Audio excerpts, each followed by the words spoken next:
Hey everyone, it's Brendan again. I'm hopping on before the podcast this week because we do record with Mr. Tariq Patel today and dive deep into the Flesh and Blood metagame, preparation for the Pro Tour, Bolton, literally all the good stuff. But Hayden and I recorded the intro after that, and in my infinite wisdom, I deleted said intro to make to make room on my C drive because I'm one of those psychopaths that live with my my sort of key hard drive that makes my computer function at 98 to 99% capacity at any given time, thus having to delete things frequently.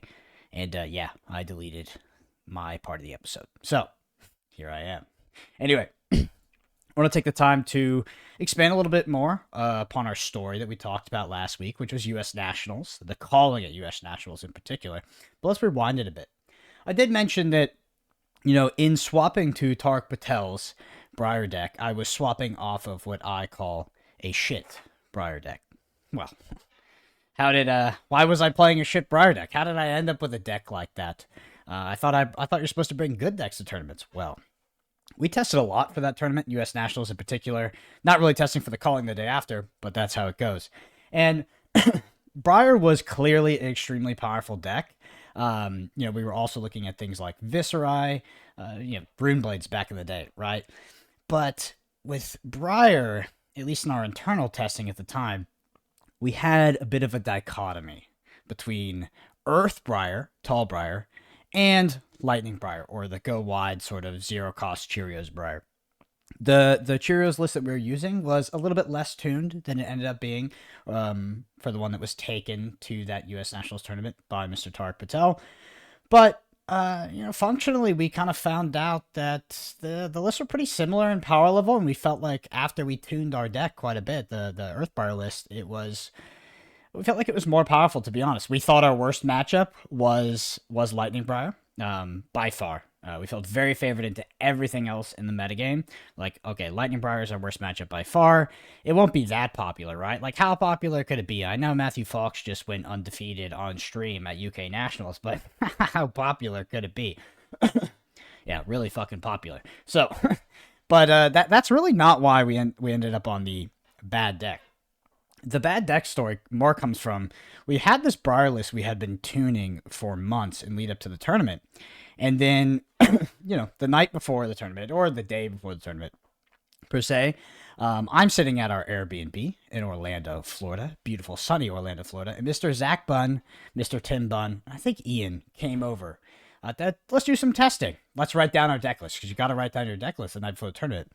And yeah, me and Zach just start cooking. We've got this Briar deck list, this tall Briar deck list, and it feels great. But, maybe it could be optimized. And how do you optimize a Flesh and Blood deck list? With math.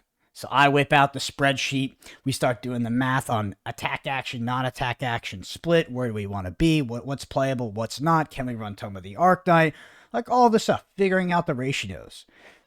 So in doing that, in using math to figure out our ratios, yeah, we ended up kind of just putting bad cards in our deck. The split wasn't optimal per se, even though it looked more optimal on paper. Actually, playing the deck, it was significantly less powerful, significantly more clunky, and we just didn't have a lot of time to test that version of the deck. We made a lot of edits.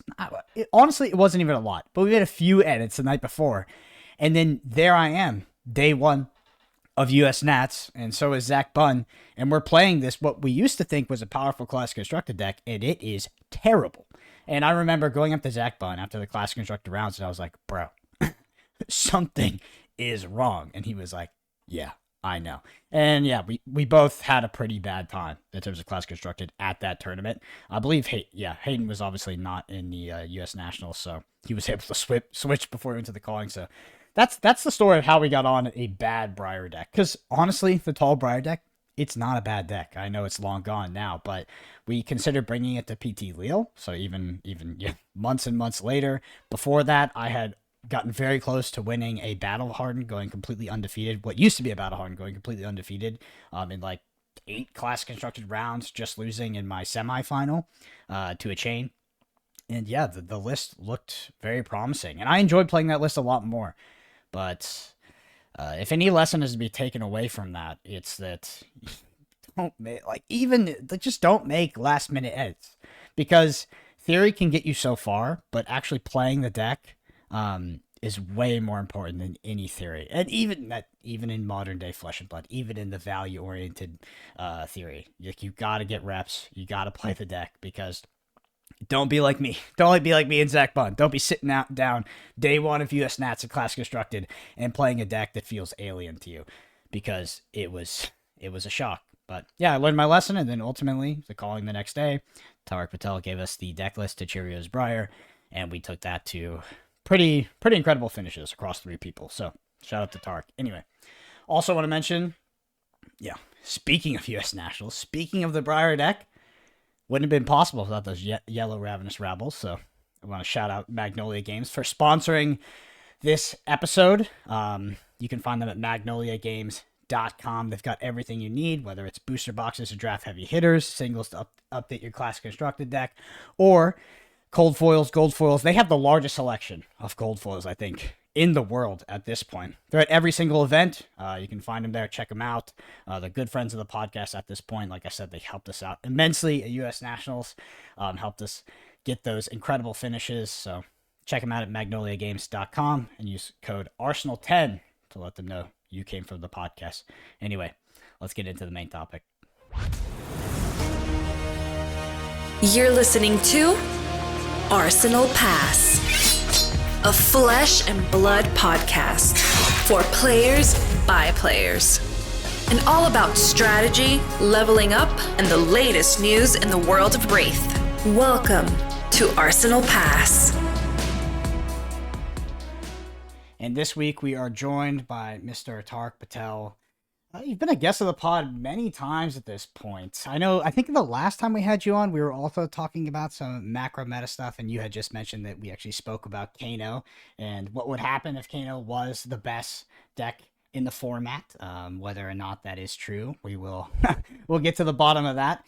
But before that, how is your testing going for Pro Tour Los Angeles, and have you been attending any Road to Nationals, or do you plan to in lead up to that event? Yeah, my testing's going pretty good. So it started with the release of the new set Heavy Hitters, which I've been enjoying quite a bit. I attended the qualing down in Hartford a couple weeks ago and actually managed to snag a top 8 spot. The draft in top 8, ended up with 3 Guardians, and I didn't quite get there in the quarters, but overall it was a really good experience and I've learned a ton. I've kind of shifted my focus over to Class Constructor over the last couple of weeks. A couple life events have happened for me, so I've had to take some impromptu trips all around the USA, down to Florida, back up to Canada. Then most recently, I was in New Zealand over the last week and a half or so. So that's been a really fun trip for Matt Rogers' wedding, which was an awesome experience. I had to live the Kiwi lifestyle for almost a week and a half. While I was down there, obviously I didn't get to play much Flesh and Blood, given that we were doing a lot of wedding prep stuff and just a lot of like touristy stuff in general. Got to see Hobbiton, the glowworms, everything like that, which was totally awesome. The lifestyle down there, you guys have a great Hayden. Yeah. The weather, the area, the location, it's yeah. Apparently the weather is a bit of a bait, because I thought the same thing, bro. I went there, I was like, this is heaven on earth. Like, I mean, it was nice when I was there. But then you talk to Hayden or any of the other guys, and they're like, oh, it gets bad. Why? What's it like otherwise? It doesn't get you've lived in Toronto, so it don't get that bad. But it does get. February is definitely the best month for weather in New Zealand. It definitely gets a bit gloomy sometimes. But no, I mean the weather's nice. I think you came in with your Canadian dollars, so that probably worked out a bit better for you than some people using their New Zealand dollars down there. The New Zealand dollary dues don't necessarily go as far as they used to. I would say that the cost of living in New Zealand can be quite high on that little island. Yeah, we also cleaned up at the casino, which made it a fun little trip because everything was on house money. We were just like, sure, we'll play for the upgrades. We'll have like this fancy steak dinner. But no, back to Flesh and Blood. I played an RTN when I was down there actually because I wanted to play an event in the motherland, and I actually lost the finals. And I think I was because I was jet lagged, and I think I miscalculated a turn, and I lost the gold foil. And I swear it was like the home turf against me. Like people were getting like text messages like, "Oh, tell them to like da da da." I was like, "What the hell is going on?" But no, it was a really fun experience playing in New Zealand. the birthplace of Flesh and Blood. It was a really, really cool experience for me. Yeah. Locked up your invite then. Yeah, I got my invite. Yeah, I mean the word around the campfire, the water cooler back in the day was that those road to nationals, those armories, those are like U.S. or Canadian callings. I don't know if you've heard. Maybe in the level of Pro Tour at this point. That may be what the kids are calling fake news, but I'll let you know. What are your thoughts, sort of your macro thoughts on the current classic constructed format? Do you think that it's in a healthy spot because it's being touted as one of the most diverse metas of all time? And I know this is an opinion that you disagree with, but it's definitely an opinion that is held that diversity is synonymous with meta health. Yeah, and I think there's a very important distinction between open metas and what we call perceived open metas. And Brian Gottlieb actually made a really interesting tweet that I really enjoy because I feel kind of the same way, where he goes, I enjoy open metas because it gives you a lot of room for exploitation, where you're able to kind of hone in what's good and kind of focus the meta to the point that becomes less diverse than people actually think. Okay. Now, I think 90% of the time through any TCG's histories, whenever people talk about open metas, what people are really talking about is a perceived open meta game where, not enough stress has been placed on a tournament scene, or there hasn't been incentive for people to really dive in and explore what the actual best deck is. Now, from a developer point of view, from LSS's point of view, all they really care about is how long can we keep a perceived open metagame for in the eyes of the public? Because no matter what format, no matter how perfect, there's always going to be slight imbalances, and one deck's always going to be slightly better than another. So inevitably, like there will be a defined tier list metagame at some point. It's a matter of if not when, or when not if that will happen. But I think heavy hitters is in a great place right now. I know over a couple weeks of testing, nothing has really jumped out at me as clearly, obviously the best deck, which has happened, in the previous classic constructed metagames. So from that point of view, I think they've done a really good job with heavy hitters, and we have a lot of work to do. All of us preparing for Pro Tour LA. Mm. Yeah, interesting. What? So the open metagame sort of theory is that open metagames are more rife for exploitation. That this kind of open metagame, or is it? Because for me, when I've been approaching metagames, I've always found, I think it's maybe partly due to the decks that I try to play, but I prefer to approach a metagame that is perceived to be solved in terms of exploitation. I think that gives the most room for you to sort of be able to accurately predict a metagame, and then take advantage of it. Not that the tools are always there; they're usually not. But for me, that's what I consider to be when I think about exploiting a metagame. That's the scenario I think suits it best. Yeah, so classically, I tend to fall more into the category where I like when there's a fully established metagame, because Mm. then you kind of know hierarchically, most people show up with A, you can play B, but then there might be decks that you have to worry about. And that makes it easier in the preparation stages. Where we are right now, anybody can show from anywhere with Kano to Bolton to Levia to Azalea and probably be okay and have a decent run in the tournament. As a player, yeah, it makes it a little bit more tough to prepare for, but I also think your potential yield for results is a lot more.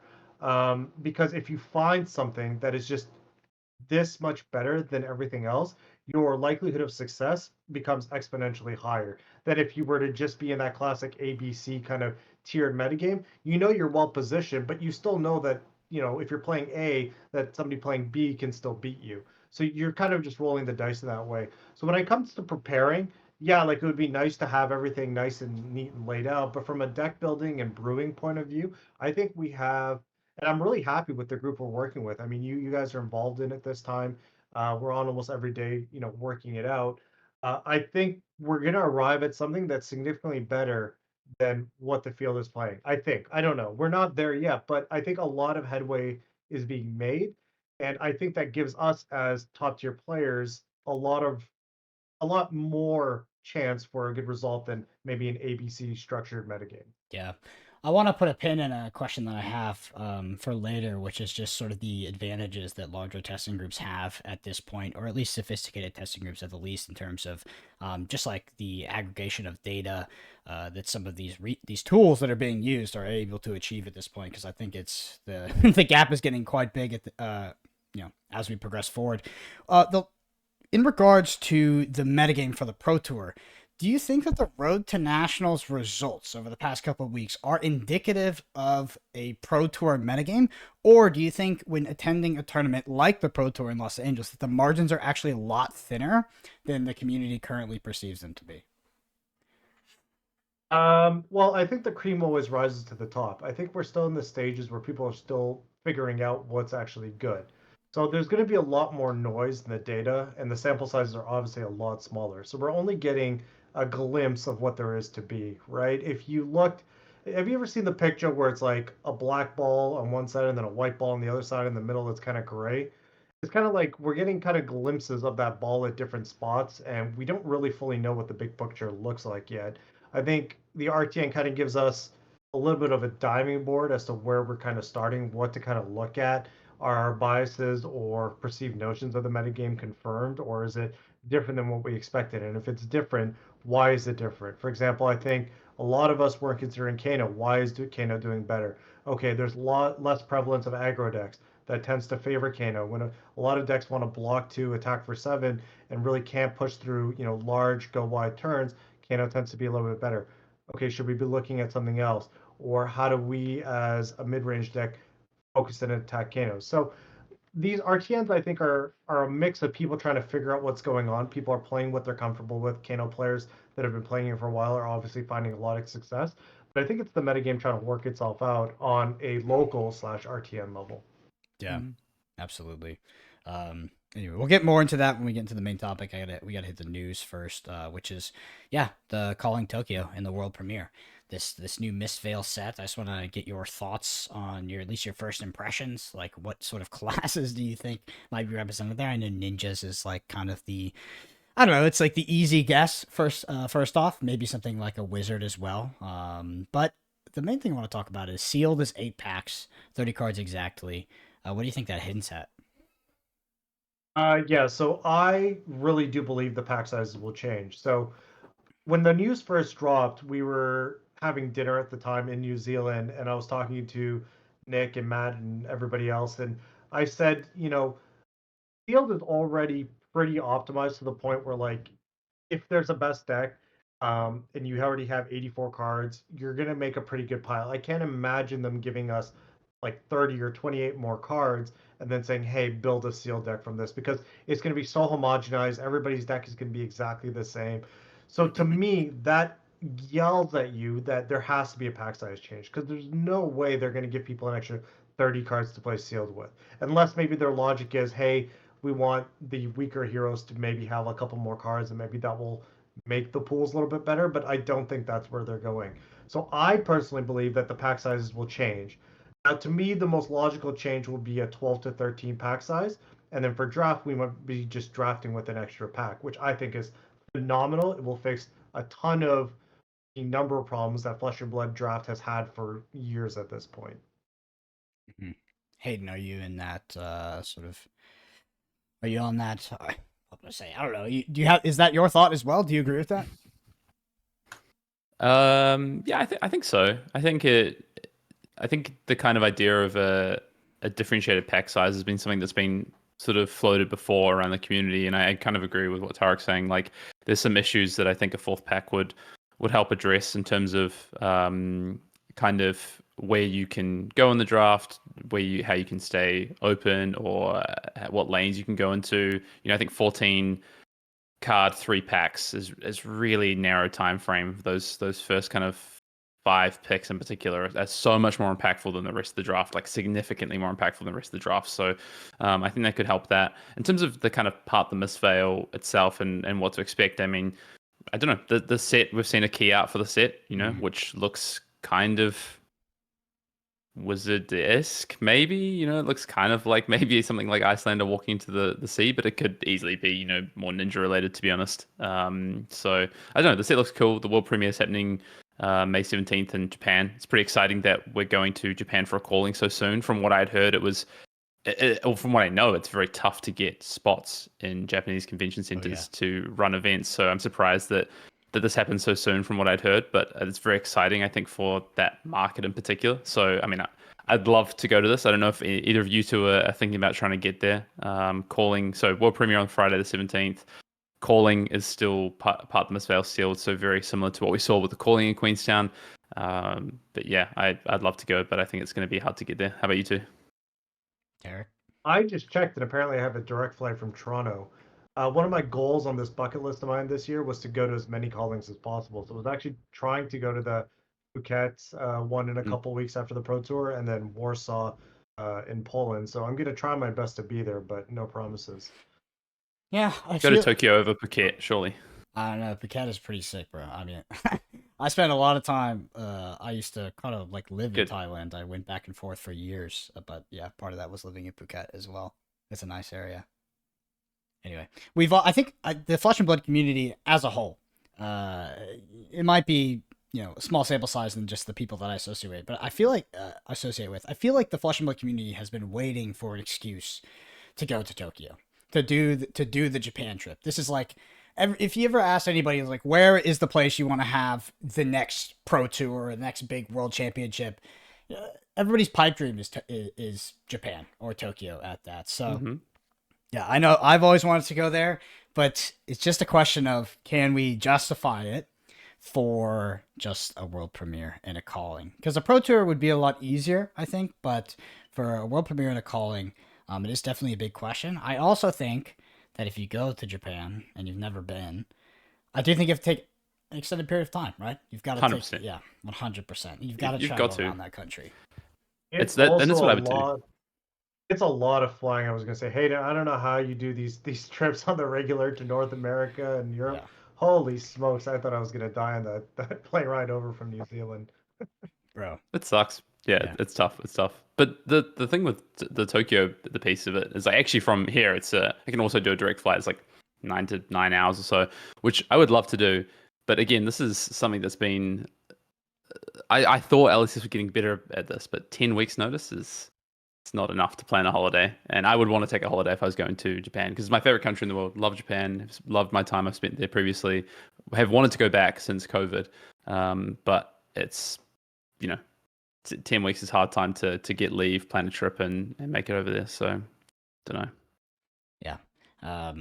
I feel you though, Tariq. I feel like in regards to the flying, like the international flying, at this point, I feel like I physically age while I'm on those airplanes. Like, it is a freaking beatdown, and it's definitely taxing over a long period of time.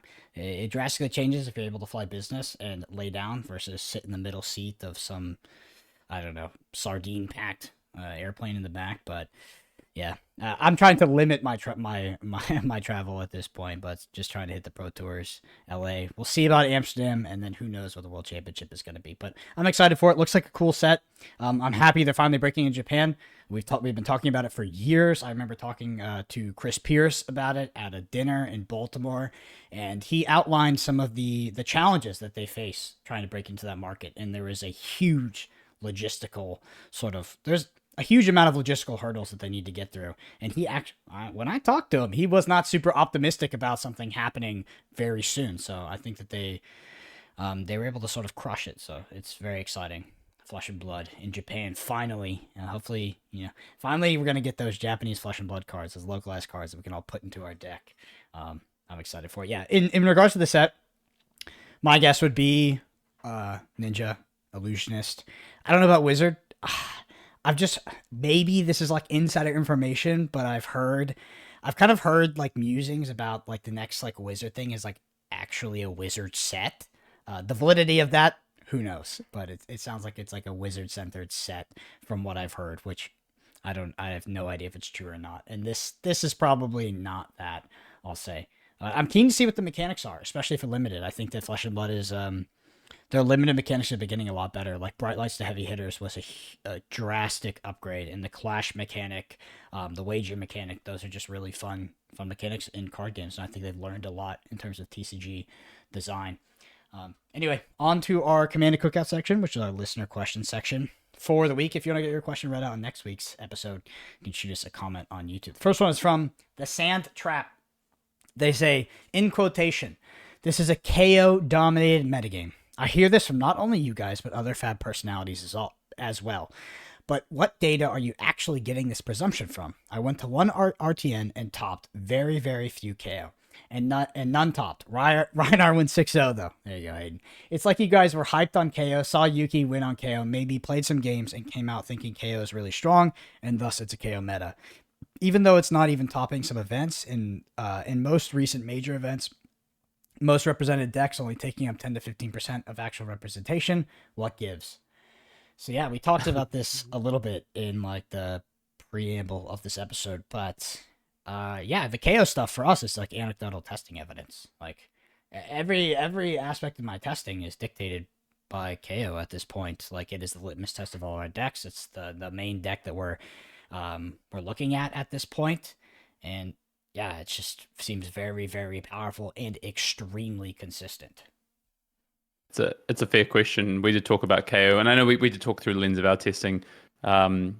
It's funny, this question, because it says what data are we looking at, and then throws in their own anecdotal evidence in there as well for the opposite, which, hey, fair enough. But also, if you look across the first 2 weeks of Road to Nationals, KO is tied first for most Road to Nationals wins. So there is some data behind KO being one of the best decks in the format. But also, I think I agree with Brendan from just a pure return on the power of the hero and what it's doing. I think KO is one of the decks to beat, which we can talk a little bit more about. But I think if it's not in your kind of gauntlet, then, and high up in your gauntlet in terms of where you're testing, then you're probably doing something wrong, I would say.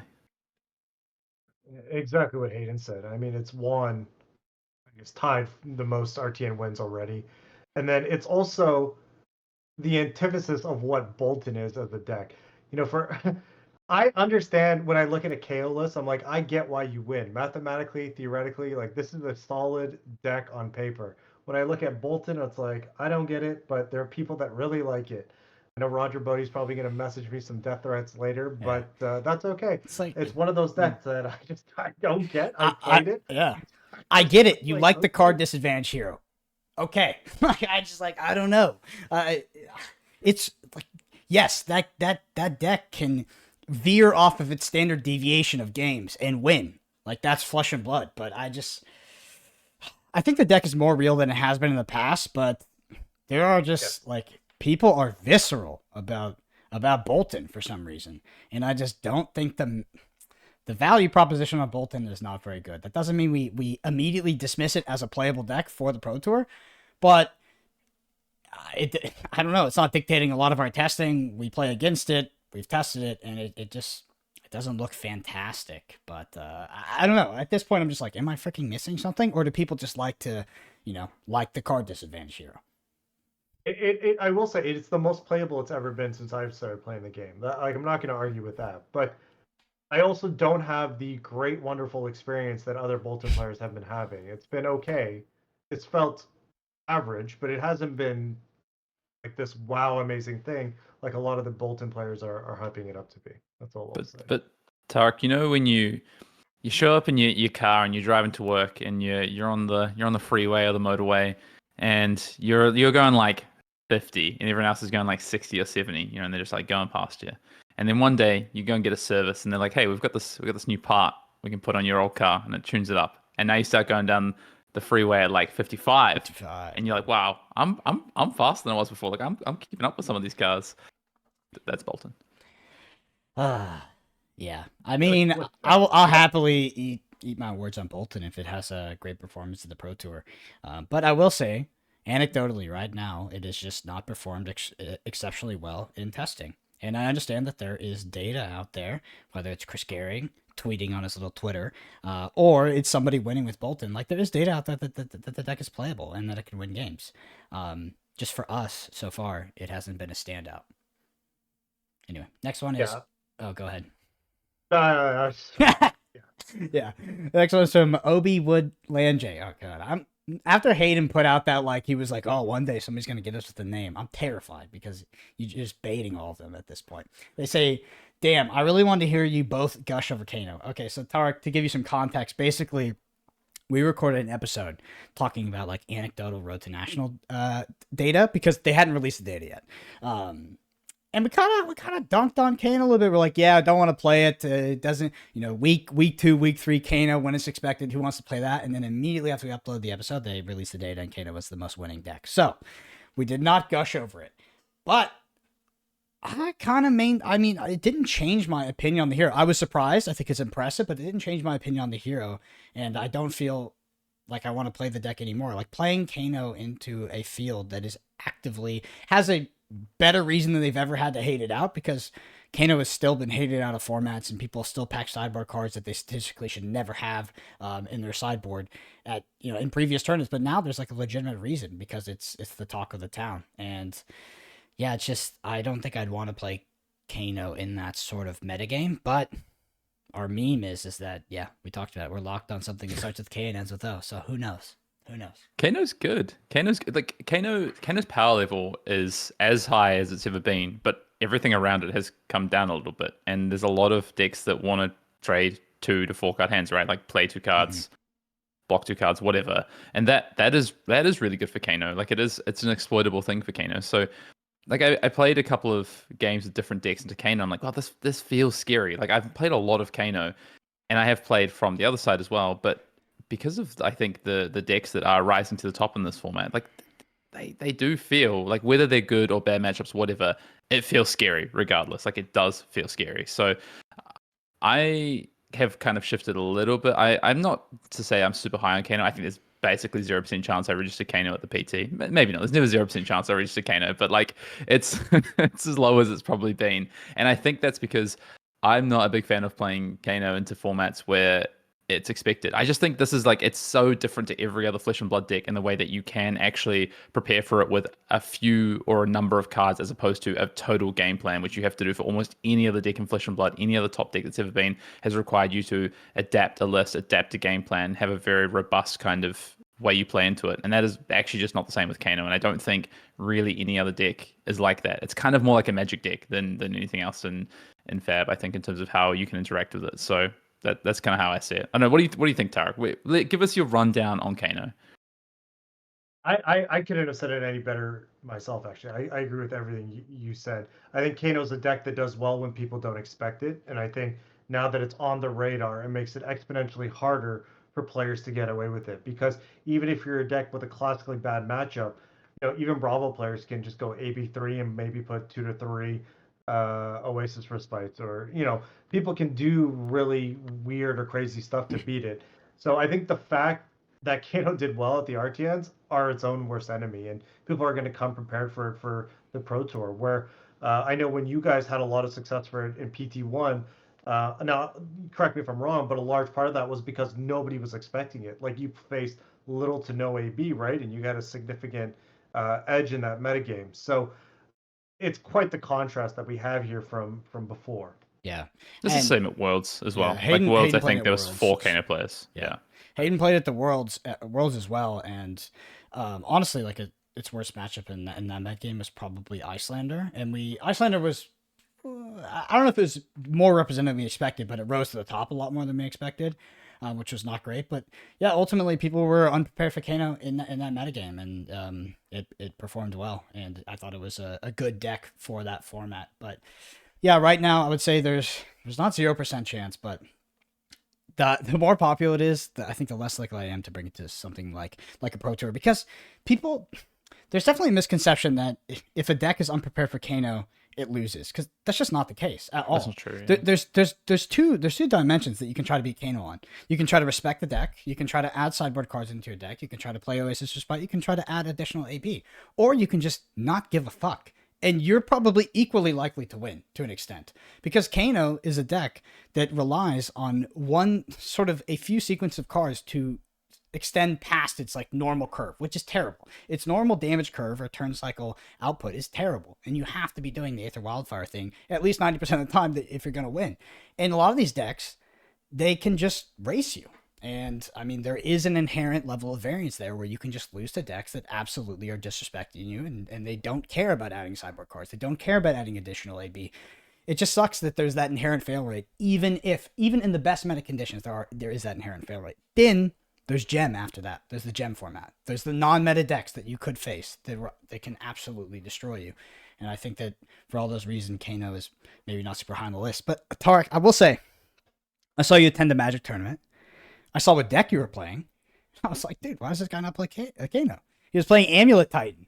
I was like, because every time I've talked to, okay, so I say every time, but last time I talked to Tariq about Kano, we were talking about the math, and I was like, wait, what do you mean? You just do 38? And you're like, what? I don't know. Have you been repping? Have you gotten the reps on a deck? Do you feel like you are fully competent on it at this point? I've said this multiple times. You and Hayden have both baited me into playing that deck multiple times through multiple formats, and every time it's the same shit in a different toilet. I kid you not.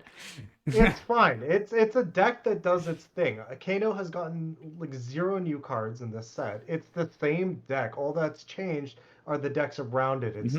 It's the decks it's playing against. So, I mean, it's still a solid deck. I'm fully aware of what it can do. I just don't think. I mean, I don't know. I think Hayden said it perfectly. I agree with everything he said. I think if you're prepared for it and the metagame falls in a very slightly more aggressive phase, Kano will have a hard time. And I think that's kind of where this metagame's trended. Kano's on everybody's radar. We're talking about it now. And the metagame, people love KO. These KAO heroes are going to be the death of me. But I will say, there's also this discourse that's happening on Twitter right now where people are complaining about Kano. And I just want to go on record because we've actually talked about it on this very podcast multiple times that I think if Kano ever did become the tier 0 de facto metagame, that would be a problem. I don't think we're anywhere close to that. Don't get me wrong. I'm not saying Kano's broken and needs to be banned, blah, blah, blah, blah, blah. I'm saying in a hypothetical world, if they print Aether Wildfire V2 and the deck gets absolutely pushed over the top, that would be the most miserable experience for everyone. I just wanted to throw that in there, but I digress.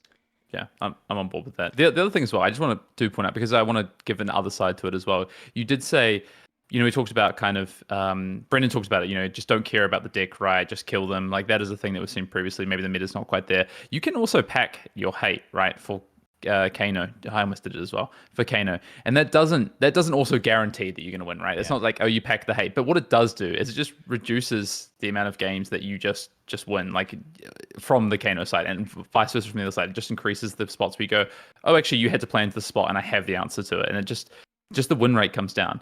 The last thing I want to say is I think Tariq Patel has registered Kano for more events than I have, which is hilarious because I've only played it twice. Yeah. Well, that's the thing is I get so much shit for talking down Bravo, and I've registered it in more events, probably 3x events of Hayden. I'm the Bravo truther. People don't understand. Anyway, I kind of bring something up before we get into the data. What are your thoughts on Bravo versus Victor, Tar? I know Jacuzer's probably going to yell at me, but I actually do think it's like heavily Bravo favored. But I don't know. People are telling me it's the opposite, so what do I know? Yeah. Another classic 90-90 matchup. There's quite a dichotomy there. What do you think about the hero power level in general against the broad field? I know metagame context, like a heavily brute dominated metagame, Bravo might be better positioned. But in terms of like fundamental power level of the heroes, do you think that Bravo is on par with Victor? Yes. I think with recent set printing since Fab 2.0, the power level of every hero has dropped significantly. Mm-hmm. Right? There's no more chains, there's no more OG Prism, there's no more Briar. So you're seeing a lot of these classic, heroes and classic constructed seeing a resurgence. And I think Bravo's power level is right on par with every 2.0 hero. I think most of his hero power is being able to play Crippling Crush and Starstruck and a full Fridge, where I don't think Victor's ability is fantastic as of yet. I'm still to be proven wrong, or I'm still willing to be proven wrong. We had a discussion in our team chat earlier today about the card Trounce, I believe it is, the Majestic Block, where I'm not convinced that it is a great Bravo card because its fail rate is very close to 50% with the way current Victor. I don't know if I said Bravo, but its current fail rate is around 50% in the way current Victor decks are built. With the amount of non-attack actions you're playing, you have to win both clashes to make a gold token and draw the card to get the advantage. So just with the amount of non-attack actions being close to 15 that you're playing in the deck, you're about a coin flip to lose at least one or tie at least one. And then the test of strength obviously is a good card, but Mhm. past that, it struggles a lot in second cycle. I've had multiple games now where I've gone through first and second cycles against Warrior, let's say, and they've blocked out, they've traded, and I've been ahead 10 life, and then all I can do past that is attack with 2 cards, block with 2 cards, especially once you run out of reds, it gets really rough. So, in my opinion, I'm still a Bravo truther, a little bit more than I am Victor, but I think more testing is required in that field. Yeah, I think I went pretty deep down that rabbit hole with Jacuzzi, and I'm definitely a Victor truther at this point, but I do think that in this metagame, Bravo might come out more on top. I think the Victor is an absolute chat of a hero, though, especially metagame. When the metagame context shifts, and I think that Victor's hero ability is activated more consistently, at least 2 to 3 times a game, I just think it's going to be one of the better heroes. Anyway, let's. Surely that's the meta for Powerful. this, though. Is it? Surely that's the meta for that, though. Like, when was the last time we had? I don't know. Maybe because there's less aggressive decks and Kano's a thing. Yeah. All right. Never mind. I'll talk about that another time. All right. Let's hop in. Oh, one more question before we hop into data. You talked about the powering down of Flesh and Blood Classic Constructed, the format. We had Brian Gottlieb. He talked about that being intentional. I also want to ask, in terms of you as a player and enjoyability with the Classic Constructed format, do you find the previous iterations of Classic Constructed more enjoyable, or this new iteration where the power level is a bit lower?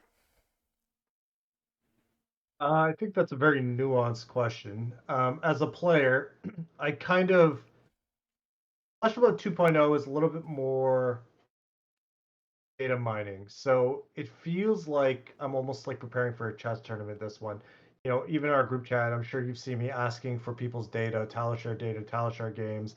I need, what average block values of everybody's deck is. You guys will see it in a couple days, but I've completely mined the limited format, and I'll post that up in our chat. But it seems like there's a lot of finessing very, very tiny edges and then coming to a conclusion that is, this deck is marginally better in these aspects than this deck. Maybe we should consider it.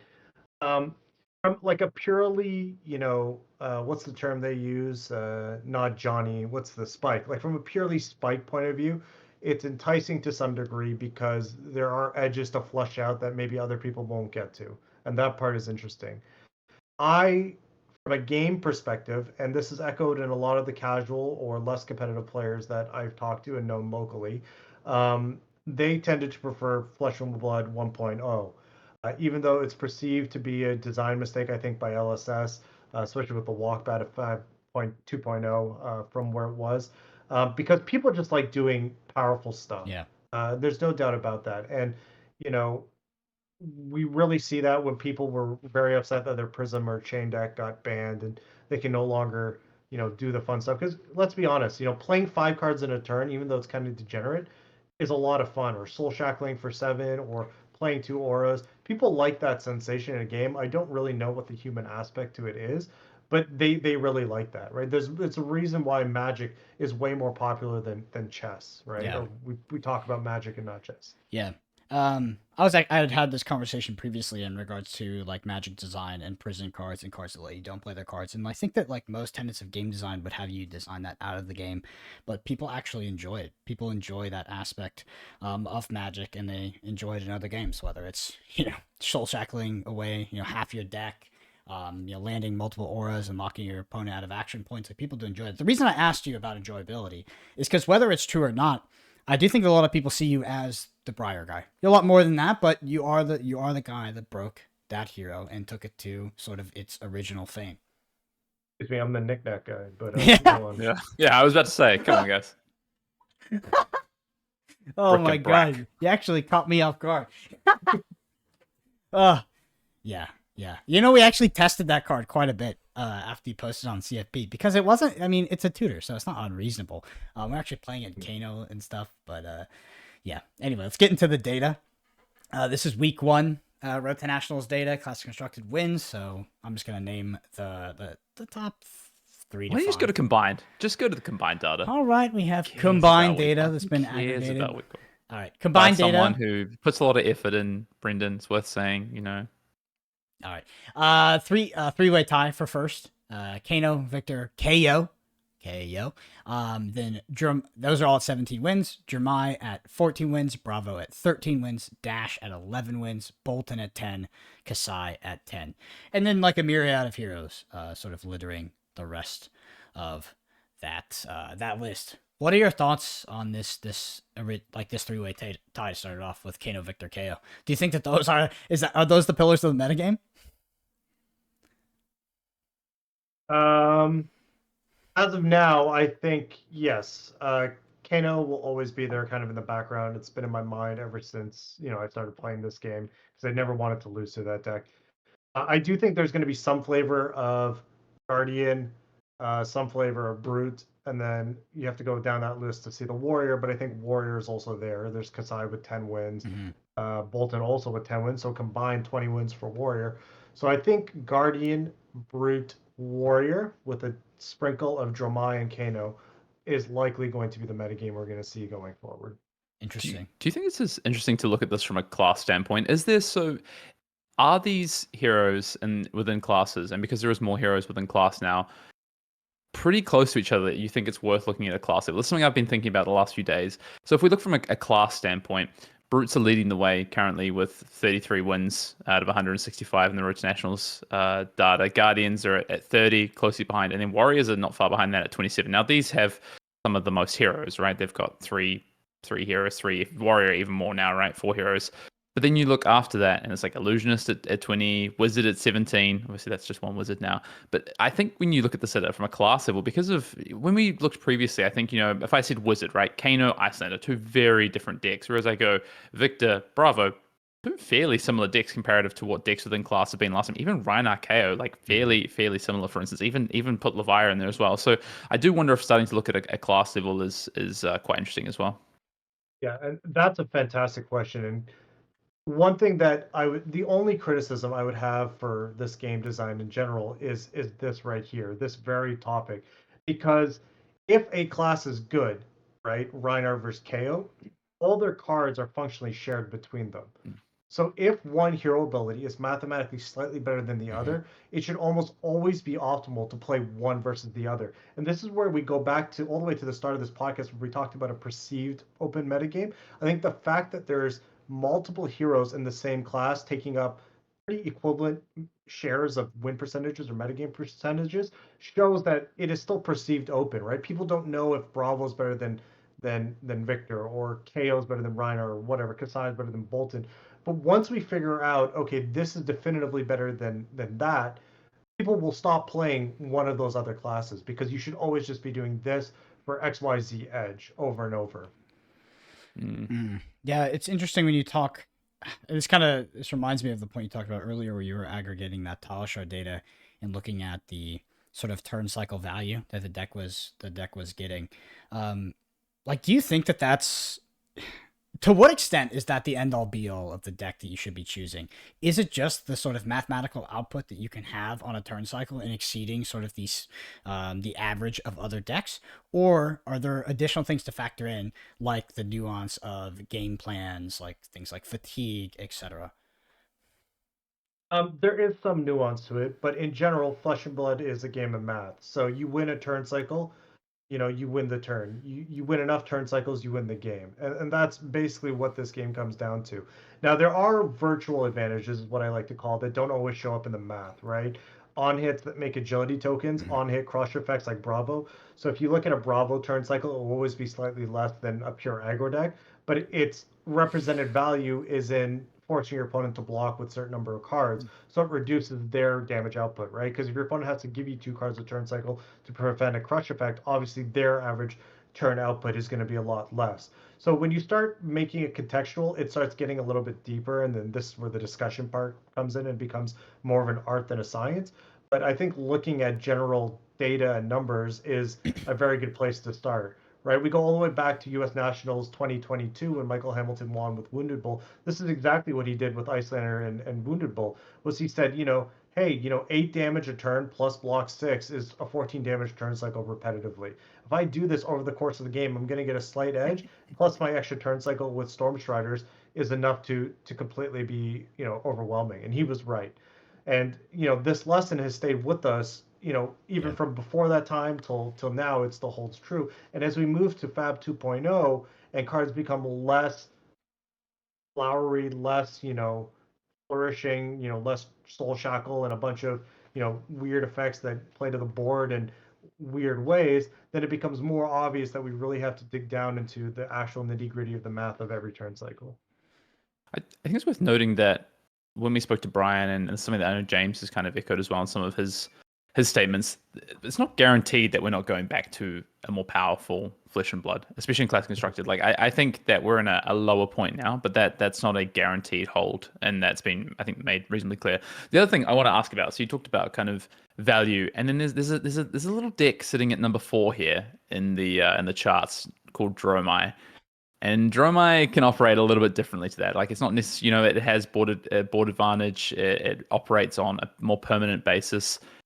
Where does Dromai play this? Because you flash back to week 1 of Road to Nationals, and you look at the Battle Hardens and the PTI events that were held at some of these Battle Hardens, and then also the callings. Right? It's like Dromai's gone. Dromai has completely dropped off the face of the planet. But actually, it's sat here as 14 wins in Road to National season, only behind kind of these 3 pillars that we're talking about. Where does Dromai fit into all that? Yeah, Dromai is a very interesting class because it breaks the classic dynamics of how Flesh and Blood's being played. If you want the in a nutshell version, all Dromai dragons are terrible math if they only are played for 1 turn. Mm-hmm. If they're played and immediately popped, it's like 2 cards for 3, right? Because you're getting only 1 card from your opponent. If they stick around, it is the best math in the game. So Dromai is very, very matchup dependent. It is probably the most polarized deck in the entire metagame. If you play a deck against a lot of decks with not a lot of poppers, you will have the easiest tournament in your life. And vice versa. If you play against only decks with a lot of poppers and a lot of aggressive potential, it becomes very hard to win. But Dromai, in my opinion, is like really cool design space as long as other heroes have abilities to kind of counteract and also play to the board in weird and interesting ways. Because like I said, it's hard you can't data farm Dromai because there's so much context to it. And I think that's what makes an interesting hero and an interesting game. Mm. Yeah. Agree. Yeah, interesting. Lead the witness on that one, but my thought has kind of been that you actually can quantify Dromai. You just have to quantify it sort of based off floors and ceilings, and you need to find sort of the average between the two based off the expected metagame, and then you can kind of quantify your Dromai deck and put its turn cycle value up against other decks, and then go from there.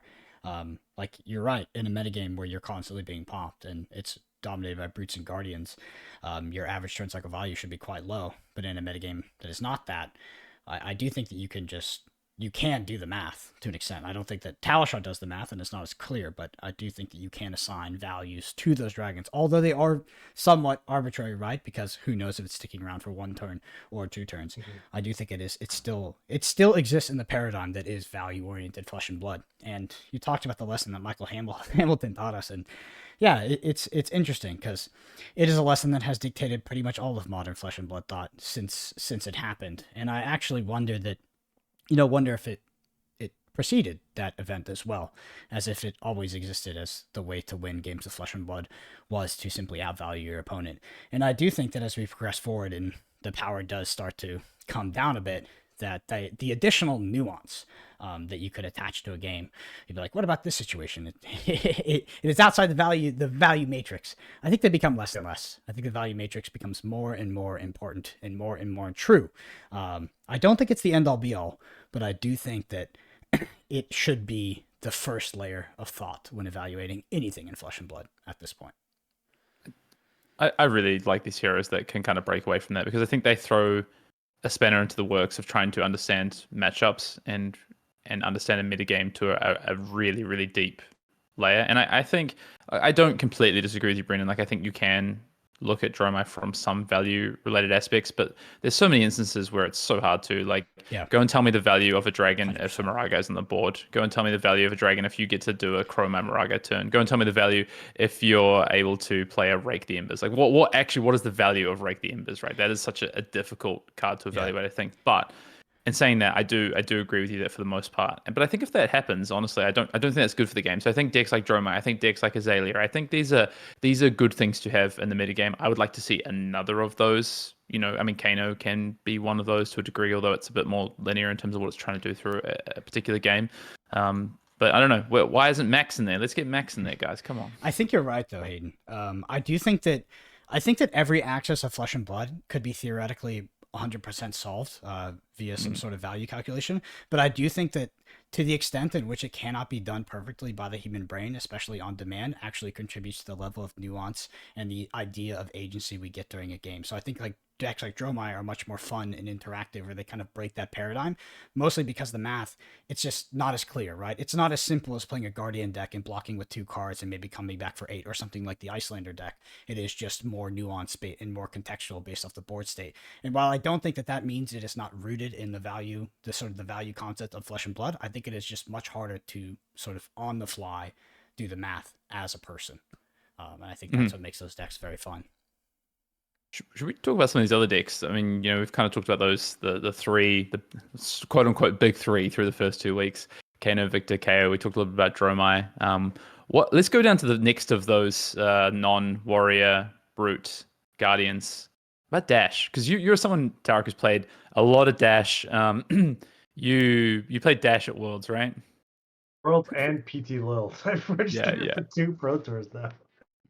Where's Dash at? Like, to me, whenever I play Dash, I feel like it's so powerful. But for some reason, during the testing, it just never really eventuates to where I want it to be. It never feels like a deck that I want to end up on. You've done it twice. Where's Dash? Also, chances you play Dash at this PT. You know what's funny is after Lil, I said to myself, I'm never going to play Dash again. I'm always just going to pick a super powerful hero and just do it. And then there I was for Worlds and was like, like a really good Dash metagame. And to be I wish I fair, played Dash at Worlds. I think it was a perfect metagame for Dash. Bravo and Icelander were the 2 most represented decks. Dromai was pretty lowly represented for what it could have been. I thought we had the perfect deck. But Dash does suffer from the boost problem, right? When it draws all of its power cards, and one of our teammates, one of the guys we prep with for Worlds, Matt W, actually did end up top 8ing with Dash. So and Alan, I believe, did Alan top 8 or he came 9th? It was either close. way. Yeah. Yeah. So the deck's good. The problem is that sometimes if you're playing the boost version, you boost the cards you want to be playing, and you play the cards you want to be boosting or pitching, and you can't control when that happens. I had day 2 was nightmarish for me in Classic Constructed. I think I went 03 or 04 in Classic Constructed day 2, and I think I hit like all good matchups. Like I hit like a Bravo, Azalea. I think I lost to another Bravo or something like that, and I just everything that could go wrong went wrong, and that's just the deck. Sometimes it suffers from inherent inconsistency. It's still a very solid choice. Like if anybody took Dash to PTLA, I wouldn't fault them. The math is right up there with KO and KO and Rhinar and Victor and Bravo. So if somebody showed up with Dash, I wouldn't fault them at all. But I think when new sets come out, the developers want us to kind of explore the new mechanics. There's more incentive. There's more card pool, right? If I were to play Dash, it would look very similar to what I played at Worlds with almost no new inclusions. So very little incentive for me to really work on Dash. The only way I would kind of go back to it is if I thought nothing else was really good enough. Yeah. Dash. Yeah, Dash is... It's a super interesting deck, and it's I don't know, it's eye-opening to hear you talk about that variant as someone who registered it at the Pro Tour, because I watched it unfold on camera when I commentated Matt W's game. It went pretty rough. So yeah, is there a good enough reason to play a deck that has that sort of variance inherent in just its general game plan? Why not just play something like a KO or like a Victor? I think if you want to run hard, Dash or even Dashio is the one to play. Like when that deck high rolls, there's no deck that can compete, right? You look at Maximum Velocity, you look at Toma Findo, you look at Sparky Genius, High Octane. These are cards that they're just so far and away better. But it does come with an inherent flaw of being easily fatigable if you're boosting. And it comes with the flaw of sometimes you boost away your really powerful cards. I had a ton of fun with Dashio. The minute Worlds was over, we played the Realm Games Invitational like a week or 2 later, and I registered Dashio for that event. Now, I bubbled, the 10K or whatever it was, but the deck was probably the most fun I've ever had playing Flesh and Blood. Like, that deck, there's a million decisions a turn, and with the way it operates, like in very classic constructed gameplay, when your opponent's playing, your turn cycle has pretty much been planned out, right? You play your turn before you've blocked. Dashio's not like that. There were times where you plan out a turn cycle to a degree, you flip like a boom grenade, and all of a sudden your turn cycle is completely different. And I thought that was the most fun thing ever. But Brute's one of the most popular decks in the metagame, and with the rise of Brute comes the rise of easy access to item removal, which is bad for both classic Dash and Dashio. So for those reasons, I'm out. Yeah, I would. It's out. I give it a 5% chance. Yeah, Yeah. I assume that, at least from my experience, because we definitely tested a lot in the lead up to Barcelona, the matchup into Guardian didn't seem great either, especially if they had the correct equipment in order to stop a lot of your on hit triggers. It felt like with the fridge, some of the shields as well. It was very hard for you to force through any of those boom grenades without them killing you first. I don't know if you had the same experience. Yeah, so versus Bravo, I mean, Bravo was obviously your hardest matchup, not because of if they tried to actually purely fatigue you. I think it's possible to win Yeah. because you can set up what's the card called? The Hyper Scrapper plus the Dominate card, and you can actually set up an end game with like Boom Grenades, Hyper Scrapper coming in for like 9, Dominate, play a Boom Grenade, get in your action point back, and then pistol them down. So the fatigue element wasn't the problem. The problem was when you take those like pseudo off turns because you're setting up like items for Boom Grenades, they hit you with like a cripple or a spinal, and then like you can only really effectively block 1 or 2 of those turn cycles, and then the game kind of just spirals. But the deck's like a ton of fun, so I don't know. I could be easily convinced to play Dashio. I just need the right level of copium. Speaking of a ton of fun, what are your thoughts on Prism? Prism has drastically rose in popularity since the Road to National season. Maybe not represented in terms of wins, but it's a deck that people are talking about for the Pro Tour, and they're talking about it even in the context of a KO-dominated meta. What's been your experience with Prism? I don't get it. I mean, it's like Bolton. I think the Prism that won, right? There's no KO in top 8, Yeah. but I think he did beat a Guardian player.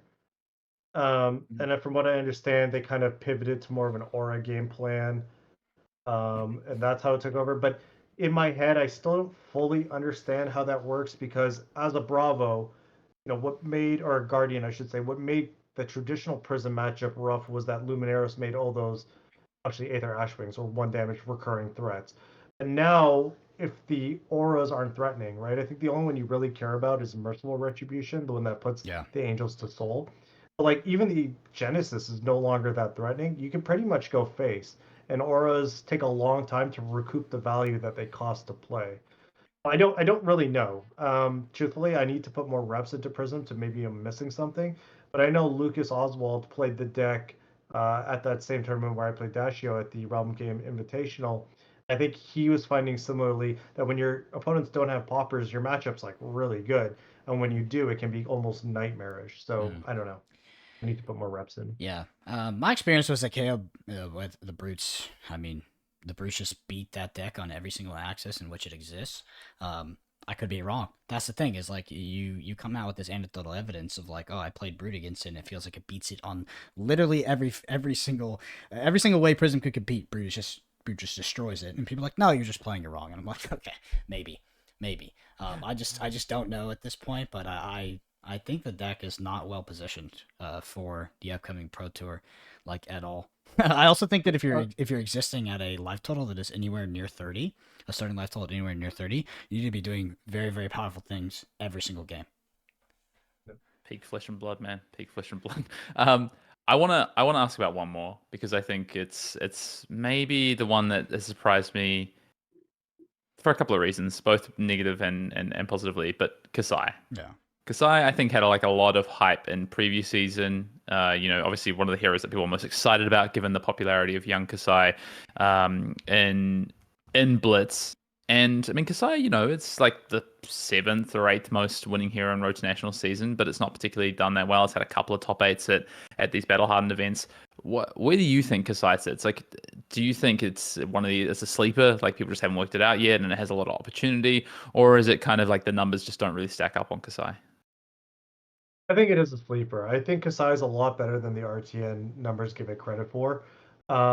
I think Kasai is tough to build because there's multiple avenues to build it. You can build it value based on gold tokens and getting the incidental, incremental advantages off gold, defense reactions, and weapon swings. raise the army base, which could be a little bit trickier to build. Are we going all in on a raise the army kind of game plan? So there's multiple avenues, and I think it'll just take some time. I think Kasai has the tools to be a fantastic deck. I think it is a very complicated deck to work out with a lot of avenues, and I think we're going to see Kasai flourish or not exist in the next couple of months. That's TBD, and I don't know which way it's going to go as of yet. Mm. Yeah, it's the only deck I'm currently scared of. Obviously, I don't want to pair into Kano if I'm playing, maybe I do. I don't know. Like, I'm way less worried about Kano than I am about something like Kasai. The deck is honestly one of the main reasons I'm not super considering Victor anymore. I don't know how representative it will be, but my matchup as Victor felt pretty bad. I want to ask you, Tariq, do you think, and we've kind of talked about this throughout the entire pod, but if you had to answer what the best deck in the format is, what answer would you give? That I can't say, but I will tell you the deck, because I don't know. I honestly don't know, and people love to jump on anyone if they say, "Oh, XYZ is the best deck," and it's not. If the Pro Tour was tomorrow, I would probably be registering KO. I almost said Kano for a second. KO. If the Pro Tour was tomorrow, purely from a mathematical point of view, but we still have 3 weeks until I almost said Baltimore, LA. And I don't know. We need to figure out a lot of stuff. I'm going to be putting in a lot of work with all 3 of the new heroes, Victor, Kasai, and KO. And from there, I'm going to look at their impact on the metagame, and we'll figure it out as a group. That's why I have you guys, right? I plan to register KO. I do. I genuinely do at this point. I think that, like you said, I think the math of the deck is compelling. If there is going to be a deck that will convince me to hop off of KO, it is... Bravo. It is definitely not Bravo. Definitely not Bravo. But it's going to be metagame conditions that somehow skew in a way that that KO deck will not be powerful, which would surprise me, to be honest. Like, it'd be hard for me to see reasonable conditions in which that would occur. I asked you, what do you think potentially the best deck is, or if you're gonna play tomorrow, what would you play? Well, we have another guy sitting on this panel, and he would play Rhinar. What do you think? What do you think about the validity of Rhinar in this metagame? You asking me or the You. Coper? You. Oh, I know. I joke, but I do think Rhinar is in the best position it's probably ever been in Classic Constructed. I think Rhinar thrives in metagames where decks want to block, and now more than ever, decks are in a kind of blocking, attacking phase. So if there ever was a time Rhinar was actually tier 1, I think it's now. I do actually like Hayden's deck quite a bit. It's on my to-test list as soon as this podcast is over. I'm actually going to fire up some games and give it a go. But I do think there's something there, so we'll see. Hayden, your pitch for why to play Rhinar at the Pro Tour, but also in the context of why would you play it over KO? We've talked about it a few times, but I just want to revisit it. Well, that's the $1 million question, right? Why play it over KO? And I think that's the thing that, like, anyone who's looking at Rhinar needs to figure out. Like, what is the reason to play it? I think my current reasoning is basically what Tariq just said, is that decks want to play 2 to 4 card, a lot of 2-card hands in this meta on each of the side of the turn cycle. And I think that really favors Rhinar, whether you intimidate into your in-game, your kind of like mini Storm Striders kind of in-game where you get an extra turn cycle to a degree where your opponent doesn't get to interact, whether you get to mess up their 2-card plays to a significant point where they are now dropping their average turn cycle damage because of it, because they can't put the output that they want. We talked a lot about the sort of math of turn cycle output in this pod. But I also just think that currently where Rhinar is, like, you just have access to a lot better game plans than you used to. Like, agility really changes up kind of the value you can come in for on any given turn cycle. But also, even if you're looking at something like a traditional kind of Blood Rush Bellow, Claws, kind of like focused game plan, I think now you just can do that a little bit more consistently with something. I know people are pretty high on Yellow Edge of Windup, not a card I particularly like, but I think that card does help with that plan. So, versus a club plan, for instance. So I think it's in the best spot it's ever been. Is it good enough to be better than just playing KO? Like, Tara kind of encapsulated perfectly. The homogeneity of kind of these classes in Flesh and Blood, there probably should just be a correct hero to play, right? And there might be some meta kind of nuance to that. Maybe Intimidate is really good for a particular reason that you are calling in the meta. So maybe for one event it is better, but it probably ends up being that just one hero should be better. And is that KO? I mean, that's the question, right? Yeah, and I think with a lot of the KO lists that are existing out there, this disruption that you could have on their turn cycle by forcing them to block with a card that they weren't planning to, maybe they're um, so they're able to reach that math that actually brings their deck above sort of the standard turn cycle output of any other deck. I think that is that's relevant. It's definitely non-zero. Yeah, some of the more popular KO decks do have more of a feast and famine in terms of turn cycle output, and I think that the optimal KO deck is actually it's more somewhere in between, a lot more consistent. I think consistency is king, and that's honestly that's what we're looking at. It's just a more consistent KO deck at this point. Yeah. Hey, what are both of y'all's thoughts about the lead up to this Pro Tour? Because I'll say from a player perspective, it's probably the hardest one to prepare for. It's probably the most confusing. I feel like I've been the most disoriented in this testing process over any other Pro Tour. It's just not clear exactly what to play, exactly what the meta will be. I think the other ones have been a lot more predictable. Do y'all think this is the hardest Pro Tour to prepare for yet? It's been the least clear as to what the best decks are. And to me, that's actually exciting. I feel like for the first time, I'm under a time crunch where I might feasibly run out of time before I really make a determination on what the best deck is. And I think that's a good thing to have, right? That's one of the benefits of working together with a large group. I'm really happy we're all kind of going at this together. We're working with the Canadians and everybody else. So I think with a good group, we can come to pretty close what's going to be the most optimal deck and what the likely field will be. But I think this is fun. I think it's a lot more fun than it was, grinding Starvo Mirrors for 2 weeks only to arrive at basically the same deck that we started with. So I'm actually having a blast. I really like it.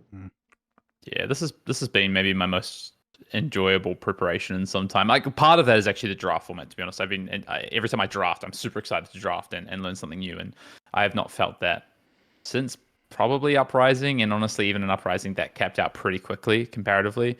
And then from a constructed standpoint, I think because and I talked about this at the start of the pod before Tariq jumped on, but when we did the intro, but there's kind of there is going to be a best deck, right? And there is going to be a tier of best decks, but I do believe that tier is closer to the second tier than it ever has been before. When we get to the Pro Tour, I think it's going to be closer than it has been before. I think it's always been objectively correct to pick one of like 3 decks. I think that could expand this time around, and I'm excited by that because I think that means that I can explore avenues and options that were never really viable before. For instance, let's look at Rhinar, right? Traditionally, I would always pick up Rhinar and be like, let's play, a week of this. And then I'm almost immediately after about day 4, I put it down and be like, nope, still the same issue, still the same problem. No chance I'm playing that because XYZ, my questions that I'm asking of my testing, usually there'll be 3 decks that I'm saying, these are the questions I'm asking. It's just so far and away better, more consistent. I can't answer the question. And almost every deck that I've picked up kind of in what I would say is maybe like a tier 1 to 2 region, I'm like, no, there is something here. And maybe that's frustrating because it means that more time is going to be spent and I'm not going to get to the answer I want to. Like Tarek said, I could run out of time to find the deck that I think is the best deck in the format. But I still think it's exciting. I still think it's fun, and I'm enjoying that process a lot. So yeah, I like this process. I mentioned to put a pin in this earlier, and I want to ask you because for me, coming back as a player, it's been pretty eye-opening. Some of the tools, resources, and just the advantage that larger testing groups have at this point. How big do you think that gap is? How much of an advantage do you think they have, especially considering the online analogs in which you're able to play the game with Talishar, the data you can get from Talishar, but also drafting online, aggregating the data from those online drafts and analyzing it. Like, what do you think that advantage looks like at this point compared to the solos or the duos that are trying to attend these tournaments? I think from a data perspective, if you have a good head about you and you're pretty analytical, it's pretty equal. I think my advantage is having other good minds to look at the same data and bounce ideas or opinions off of. Because a lot of the time, the access to the data isn't a problem, right? Anybody can grind Talishar games or do online drafts. I think the edge, for me at least, it comes from getting on an idea quickly because of somebody else, but also eliminating my biases when I have them because they're being pointed out by somebody who's also really good or analytical, right? Like, I don't think if Hayden was with me, I would ever consider Rhinar, and that would be a deficit. in my testing, but because he's there to say, look at the same thing that you're seeing, I agree with, but look at it this slightly different. I'm now going, okay, this might be a real thing. So I think personally, the advantage for large testing groups comes from being in a large group of informed and good players rather than from the quantity of the games. Basically, quality over quantity, in my opinion. Yeah, and I'd agree. yeah, I'd agree. I think if you're a solo player, you have just as much access to the tool in particular you're talking about for drafting, right? So, and like from a personal standpoint, I personally don't use that tool because I don't find it enjoyable. I don't find it as impactful to me as how I can spend my time elsewhere with cards in my hand. So I honestly think actually, yeah, there's some data aspect to it in the way that you share data and have the conversations Tariq said. I think those are the most important things. But I think smaller groups, individuals can do like 80% of that, like fairly easily, honestly. yeah. There's one last thing I want to talk about, which is sort of a paradigm shift for me in terms of attending these pro tours and how to prepare for them and what I'm preparing for. I think in the past, we fell into a camp of trying to play a deck that beat the best players in the room and try to get as much of an edge as possible against what we perceive to be the strongest teams, the best players, a subset, like a minority of people, minority group of people that were attending the pro tour.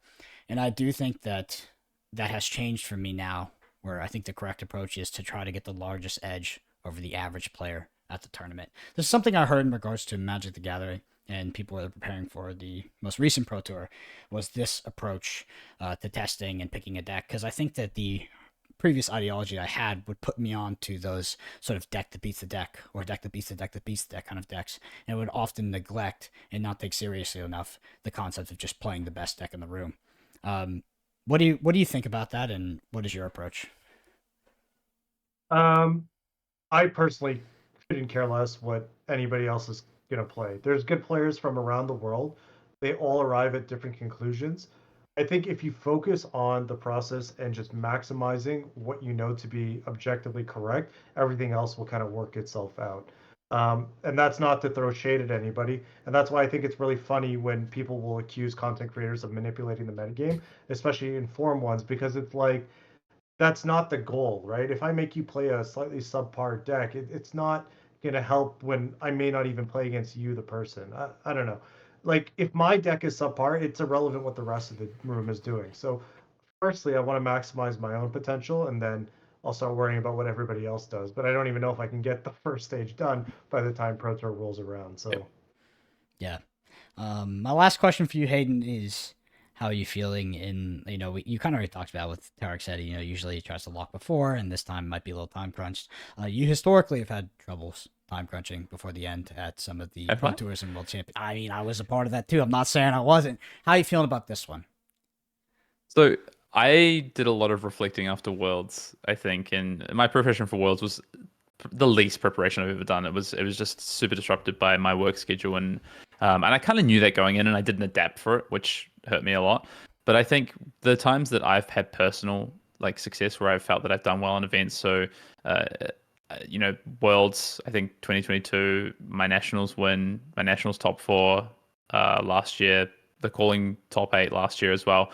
I locked fairly early and just really spent time dedicating to game plans and finding a deck that I thought was in the top tier, that was powerful, that had a really good angle on the metagame, and then just learning it and tweaking, like sort of tuning it as much as possible. And I think by the end of this week, that's where I'm going to be. I think I've learned my lesson on picking late. I don't adapt well late. I'm someone who does better with more information, I think, in my hands. I'm not necessarily as just naturally talented at playing the game as other players. I need that kind of time and reps, especially when it comes to class constructed. So I think that's where I'm going to be.